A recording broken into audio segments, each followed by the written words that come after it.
Hi, my name is Pedro Cavalcante. I'm from the Brazilian Ministry of External Relations, and I would like to talk to you about the Brazilian Investment Facilitation and Cooperation Agreement. First of all, I'd like to thank Lisa Johnson and Taylor St. John for the opportunity to discuss this model with you here today, and I would like also to apologize in advance for a bit of incoherence in my speech. I just came back from the hospital. My wife just gave birth to my first son, and I didn't get much sleep last night, but then again I promised I would do this recording, so here I am. So you may know that Brazil has developed a new kind of model investment agreement. We call it the Investment Facilitation and Cooperation Agreement, to highlight differences between what we propose and the traditional OECD model of bilateral investment treaties that focus more on dispute resolution. One thing we want to highlight with the Brazilian agreement is dispute prevention. So the fundamental aspects that differentiate the two agreements is what I would like to discuss today. In the preparation for this presentation, I thought about giving you specific clauses and presenting you the text of the agreement, but then again I wouldn't be able to go far on the 20 minutes time or 15 minutes time we have allocated for this presentation. So if you would like any additional information, please feel free to contact me at the end of the presentation. I have posted my email. And we are also doing quite a bit of work of publishing and also participating in international investment agreements discussions forum. First, let me give you a general view of countries that do have BITs in force and countries that do not. I checked this graph with the UNCTAD database, and what I was sort of impressed to see is that Brazil is clearly the one of the largest economies that is absent of the investment agreement system. So one of the key questions was why was Brazil absent of this type of agreement, and this was also one of my dissertation questions when I did my master's degree in international law at the Rio de Janeiro State University. I specifically focused on this issue, and it was interesting to know that we have a really solid argument against international investment agreements in Brazil since their conception in the 60s.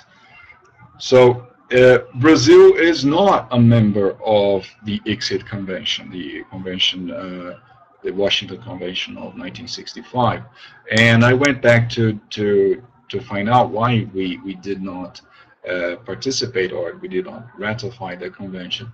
And it was interesting to see that the arguments in Congress, for instance, that discussed this issue at that time were pretty similar to what we saw on later occasions in Brazil, and also to some of the arguments that are being used today in the TTIP and the Trans-Pacific Partnership discussions with the civil society. So Brazil really, or the Brazilian Congress and the whole Brazilian society, we really discussed why we should offer a different or more favorable treatment for foreign investors in a bilateral investment treaty. That was an issue that some people even today with TTIP and TPP can't really answer. or at least we have reports of a great number of people wondering why we should afford the international investors a different route to dispute settlement. But I will get into that with closer detail further on. And another key argument in the 60s, and again in several different moments in Brazil, was that we think or we see our local judiciary as a safe enough guarantor of investments, whether they are Brazilian or foreign investors. They can resort to the Brazilian judiciary to have their grievances met. Brazil did sign a couple of BITs, 14 to be exact, during the globalization, or the wave of globalization in the 1990s, but those BITs were later withdrawn from Congress as they were being discussed there, using the same arguments that were used during the 1960s. So it has been a very consistent approach to not sign agreements that would either hurt the principle of equality under the law, and that would in some way undermine the position of the Brazilian judiciary system. But that does not mean that Brazil has been absent of the discussion on investment agreements, or at least on the conceptualizing of different types of agreement. Brazil did strive to build its own model of bilateral investment treaty. We had a couple of first drafts before we came to the investment facilitation and cooperation agreement. We had different types of attempts to come up with another model, and this maturation period has, I believe, come to conclusion in the IFCA, the Investment Facilitation and Cooperation Agreement. Another point I do have to make is that even though Brazil has not participated in the BIT, the spaghetti bowls of BITs, or the 3,000 or at least around that number of agreements, we nonetheless have received a large amount of foreign direct investment. So another point you could make is that Brazil did not need bilateral investment treaties, and that is indeed an argument that was made in the 1960s and also in the 1990s. Still, Brazil has developed in a way that we now have to see this the whole idea of investment protection in another viewpoint, because Brazil does invest abroad. What we call this two-way street of investment is becoming increasingly important in Brazil. So in order to be coherent with what we think was best for our development and what we think is best to protect Brazilian investments abroad, we could not simply have BITs with specific countries that we thought that needed additional protection. So what we came up with was a model that was interesting in these in this offensive approach to protect Brazilian investments abroad, but also could be compatible with our internal worries regarding the right to regulate that would be severely curtailed in the traditional BIT model. So coming back to the IFCA model, we put risk mitigation and a positive agenda as the main ideas behind the whole endeavor. You could protect investments by promoting cooperation and encouraging mutual investment with a more positive approach. We think that bilateral investment treaties as they are today focus heavily on dispute resolution, and that really does not is not compatible with the idea of investment that is a long-term commitment. If you can have an instrument that at any time you can leave the country whenever you have a small grievance and get huge awards, arbitral awards to grant you compensation for whatever losses you have, you may not have the long term in mind when you do an investment. So our agreement focuses primarily on what we call the three pillars. The first pillar being the institutional governance that is instituted by the agreement, and in that aspect we have the establishment of focal points or ombudsmen that focus and function as this single window or one-stop shop for any grievances or even requests for information that a foreign investor may have.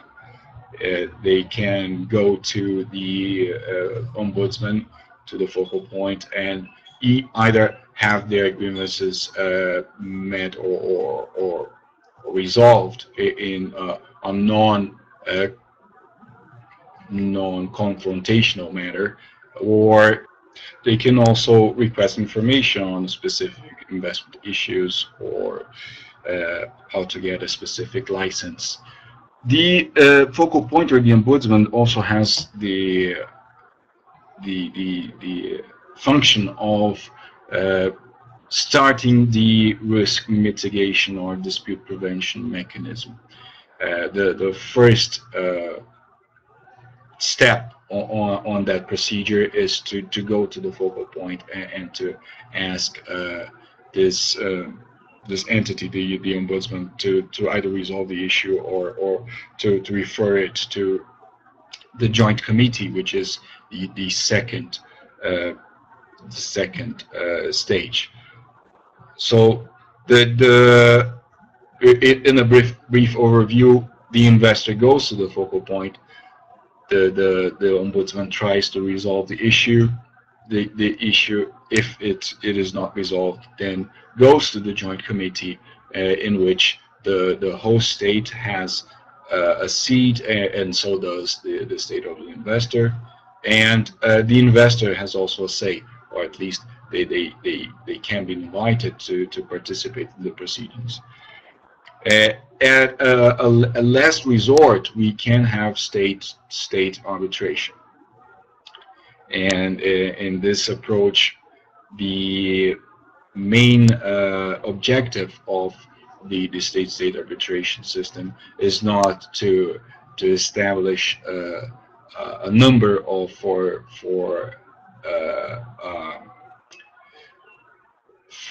awards being given, for damages being given. The main focus is to bring the measure into conformity, in the same way as the WTO dispute resolution system operates. So the IFCA agreement is much more focused on public international law and trade law, as opposed to the more commercial approach that the BIT model has.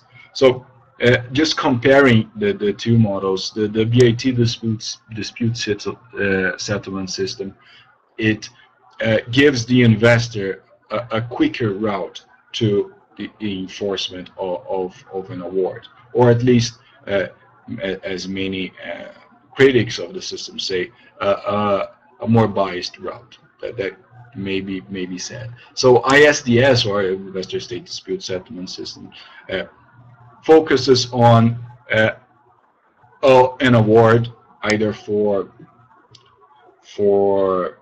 measures tantamount to expropriation, which is also a concept that we do not have in the IFCA agreements. We believe that indirect expropriation has too wide a scope to allow for the sovereign right to regulate a country's economy. And the main objective of the BIT model would be to enforce that award on local courts, which are the courts where the country usually has assets to be auctioned or to be seized for the enforcement of that award. But then again, that pure commercial paradigm that you can enforce agreements using the New York Convention for arbitral awards, that does not always work if the country can rewrite the rules of how they enforce those agreements. So we believe that that approach is short-term, which is in a way against the idea of foreign investment, which is a long-term commitment with another country, with the country's development and long-term sustainability. In our agreement, the negotiation always comes first. We think that you cannot simply establish mechanisms that try to contain the political aspects of a dispute. If that dispute does reach the conclusion envisaged by the BIT model, if they do come to an arbitral award, enforcing that award can jeopardize long-term sustainability of that investment relation. And it's also curious to remark that the discussions around TTIP and TPP, and also what Australia is saying, what South Africa is also questioning of the traditional investment agreement models, have a common essence, in a sense that why would investors have a different route for dispute settlement that is closed off to national investors, which is something that European and North American investors are actively arguing against in public consultations on the negotiations of TTIP and TPP. Australia has already set an example against ISDS arbitration. South Africa is also questioning this approach, and I would like to come to a conclusion by saying that maybe this new era of investment agreements could focus on institutional development in the long term, because countries need foreign investors, and they also need the influence that foreign investors can have on improving their national judiciary systems, on improving national dispute settlement systems. Maybe this different approach can lead to an overall improvement of legal services around the world. So I would like to thank you for the opportunity, and also give my email and contact information for any additional questions you may have.